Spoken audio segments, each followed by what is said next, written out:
Hello everyone, welcome to the Digital How To. Today we're going to check how to create a hanging intent in Google Docs. So creating a hanging intent in Google Docs is pretty easy. All you have to do is open the doc where you have the content where you want the hanging intent feature to be activated. So first step is to select the text. You have to select the text where you want the hanging intent to take place. Go to format in the top in the menu bar, you'll find format, and in the format section you will find a section called align an intent.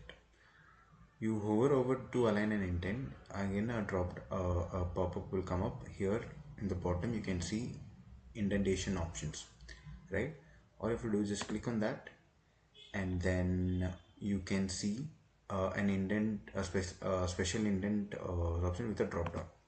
So here you have to give option as hanging, and in hanging you can define how much is the space that you want to give. So I'm gonna give 0.5, and you just have to apply. That's it. Your hanging indent is applied now. That's it. Thank you so much.